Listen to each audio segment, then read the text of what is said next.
তো এখানে আমরা আজকে দেখবো যে কিভাবে টেলিগ্রাম অ্যাপসটা খুলবো, টেলিগ্রাম অ্যাকাউন্ট কিভাবে খুলবো। প্রথমে প্লে স্টোরে গিয়ে টেলিগ্রাম অ্যাপসটা ডাউনলোড করে নিব। সার্চ করবো টেলিগ্রাম লিখে, এটা ইনস্টল করে নিব। ঠিক আছে, তো ইনস্টল করে নেওয়ার পর এখানে সবাই একটু ওয়েট করবেন, নেট স্পিডের উপর ডিপেন্ড করবে। তো এরপর আমরা এখানে ওপেনে ক্লিক করব।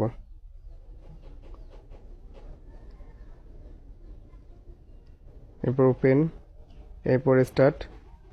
আচ্ছা, এরপর আমরা এখানে যে কান্ট্রি থেকে আমরা নাম্বার দেবো, যে কান্ট্রিতে আছে ওই কান্ট্রিটা সিলেক্ট করে দেবো। আমরা বাংলাদেশে আছি, তো বাংলাদেশটা সিলেক্ট করে দেবো। এবার এখানে আমরা নাম্বার দেবো, আর যে নাম্বার দিয়ে খুলবো ওই নাম্বার কান্ট্রি এখানে বসাই দেবো। তো বাংলাদেশের নাম্বার এখানে বসাই দিলাম, বাংলাদেশের নাম্বারটা আপনারা দিয়ে দেবেন এখানে। এরপর ইয়েস, এরপর কন্টিনিউ, কিছু অ্যালাউ ছেলে অ্যালাউ দিয়ে দেবেন এখানে। তো এরপর এখানে জিমেল নিচে দেখেন সাইন উইথ গুগল লেখা আছে, এখানে চাপ দেওয়ার পর উপরে আপনার যে ফোনে যত জিমেল আছে সব শো করবে, এখান থেকে যে কোনো একটা দিয়ে দেবেন।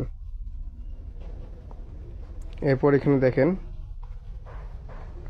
তো এরপর আপনার এখানে একটা কোড আসবে আপনার সিমে অথবা জিমেলে যাবে। এটা মনে করবেন, এটা আপনাকে ফোন দিতে পারে। ফোন আপনি ধরে এটা আপনি শুনে নেবেন যে আপনাকে কি কোডটা দিচ্ছে। এরপর আপনাকে ফার্স্ট নেম, এরপর দিবেন এখানে লাস্ট নেম। ঠিক আছে, এরপর অ্যারো বাটনে চাপ দেবেন। তো অ্যারো বাটন চাপ দেওয়ার পর আপনার অ্যাকাউন্ট খোলা সম্পূর্ণ হয়ে গেছে। এখন এখানে কি করবেন, উপরে দেখেন একটা সার্চ একটা অপশন আছে, তো সার্চ অপশনে চাপ দেবেন। চাপ দেওয়ার পর আপনাকে যে ইউজার নেমটা দেওয়া হবে, তো ওই ইউজার নেমটা কিন্তু এখানে বসাই দেবেন। বসাই দিয়ে আপনি আপনি ওখানে মেসেজ করবেন। ঠিক আছে।